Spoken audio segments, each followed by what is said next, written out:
contestant today, Stephanie Richmond.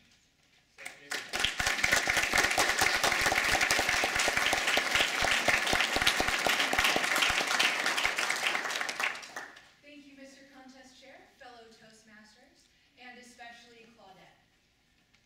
I want to start with the beginning of your speech because I feel like that really kind of sets the tone for the rest of it.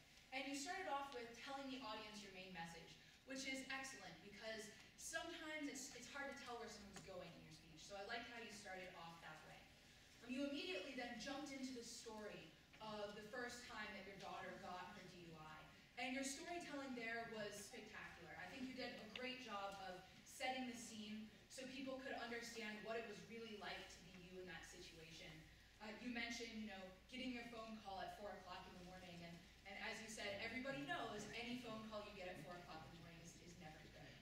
You have great descriptions and imagery of the car that's upside down and broken and the pole that's been cut in half.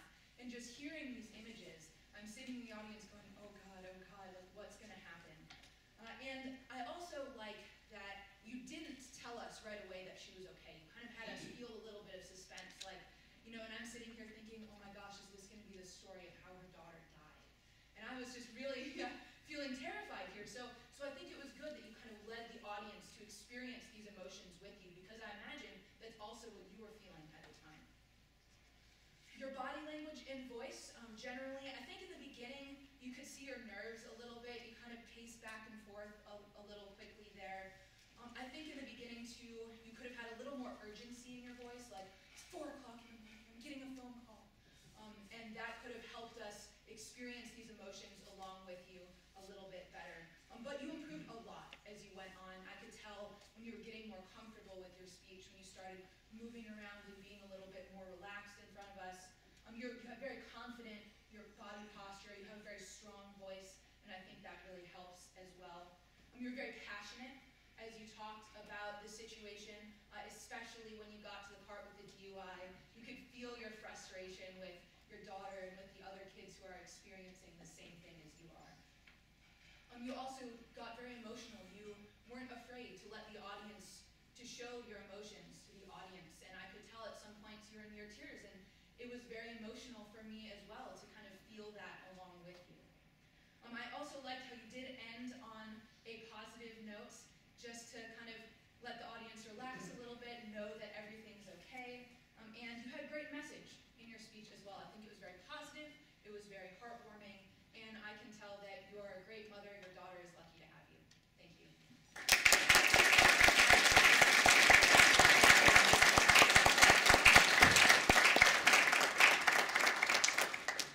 And 1 minute of silence, please.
when you stopped speaking and you paused for those moments, I felt everyone in the room, we all had a bit of a teardrop going.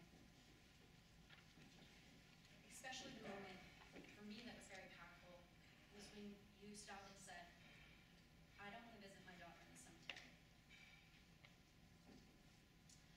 Another thing that I thought was very effective about your speech, you used very vivid imagery.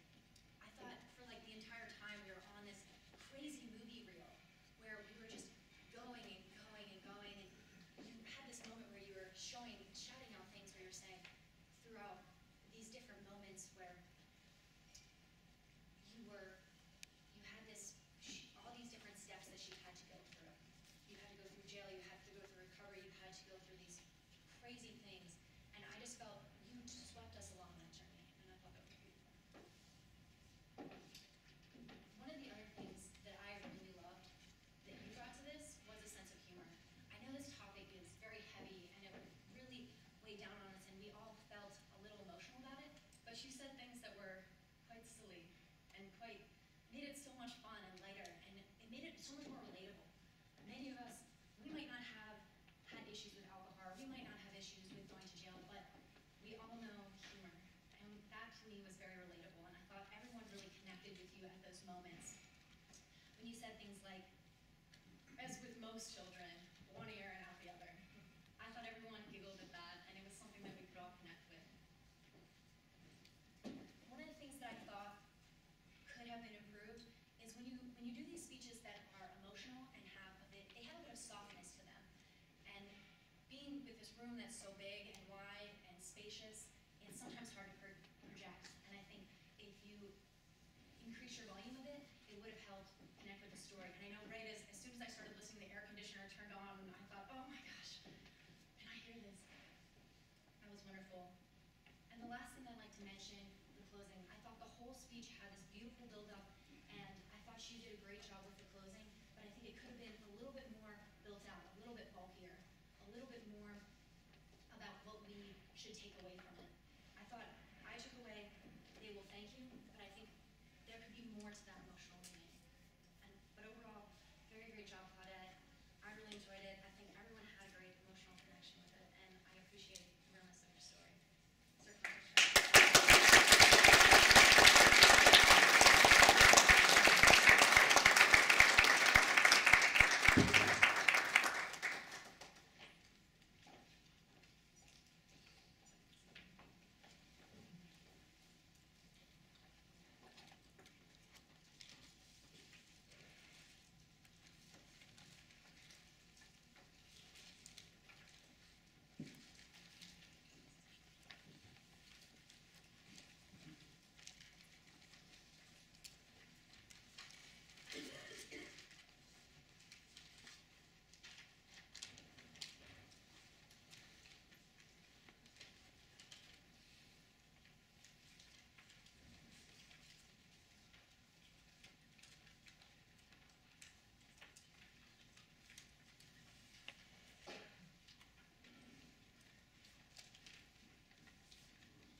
you up to make that message just a little bit more powerful.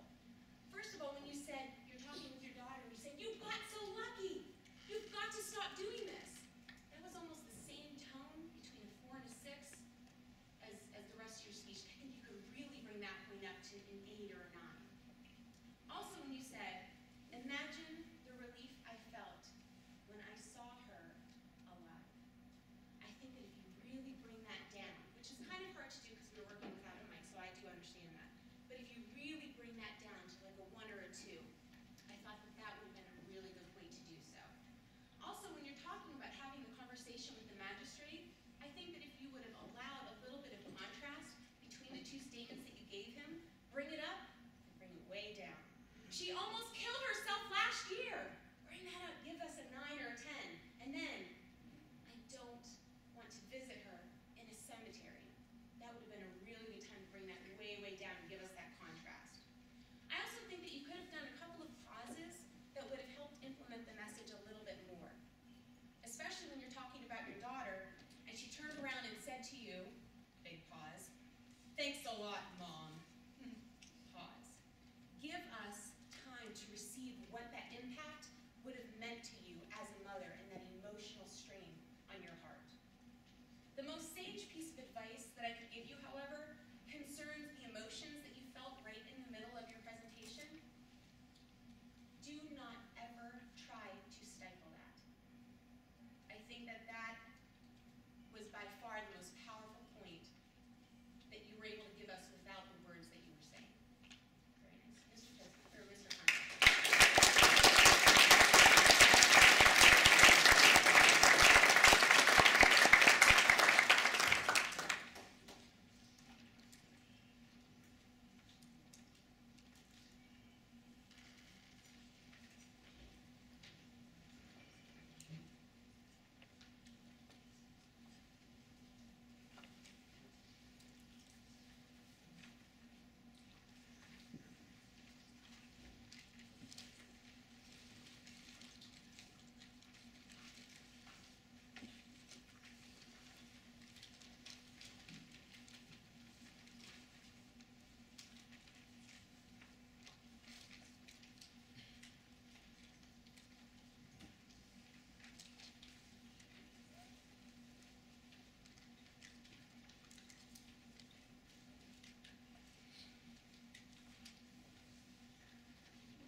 All right.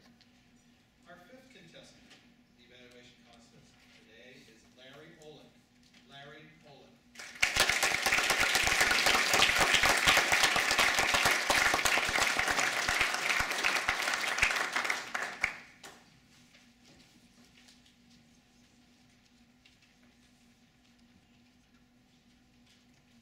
Mr. Contest Chair, fellow Toastmasters, and honored guests, and especially Claudette. I applaud you, Claudette, on your courage. It takes courage to come to a district conference and to be the model speaker. So I applaud you for that. I like that very much. I liked your body language. You were freely moving about, your arms, and so on, conveying your message to us. I love your humor. A couple of things that you might want to think about that would make this speech just a little bit better is to pause more. There was a wonderful line that you said, "That's not good enough," and you continued. If you had paused, Claudette, before that line and after that line, "That's not good enough," I think it would have been more effective. Pacing on purpose is something else that you can do. You were moving along in basically this area here, and you had the opportunity to create a hologram. Here was the accident, and I'll tell you why here. Here was the hospital scene. Here was the next thing that you would do. Now, why would you do that? Well, we read left to right. So if your audience is going to follow you, they need to start on the left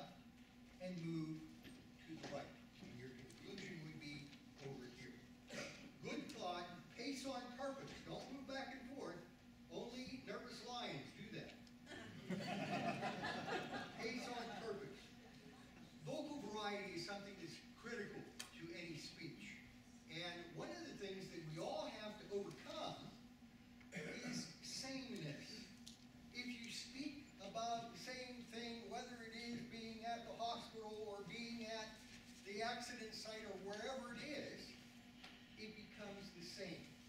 By vocal variety and pauses, you can create a different message. You may want to think about using dialogue more than narration. You can say much less, much more in less time by using dialogue than by using narration. One of the things I applaud you on is that you told something very personal, a story that is very personal to you.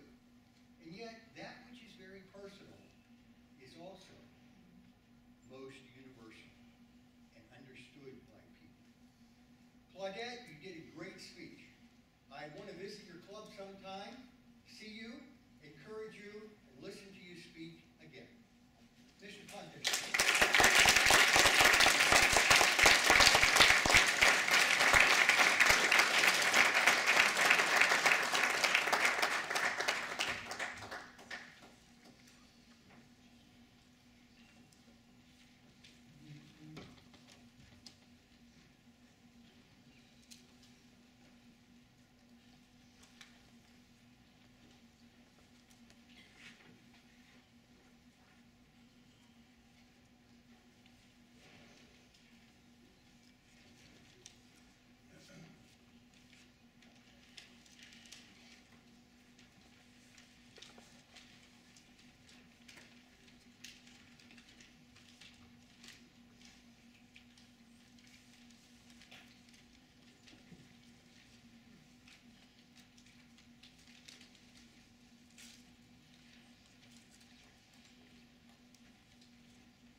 Okay.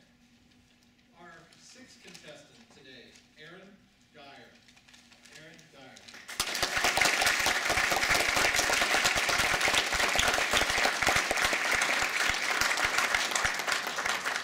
Thank you, Mr. Contest Chair. Good morning, fellow Toastmasters and welcome guests. As the contest chair said, my name is Aaron Dyer. Claudette, thank you so very much for giving me the opportunity to undertake the role as a coach and evaluator this morning and give you my thoughts and impressions with regard to your speech. There were many things about your speech that I really enjoyed. I'll limit my comments to three. First of all, I'd like to compliment you on storytelling. We as human beings learn by storytelling. What's the first thing you remember as a young child? Either your mother or your father or whoever raised you. You go to them and say, tell me a story. You told us a story. You brought us into your life and shared that with us, which made a tremendous impact on us.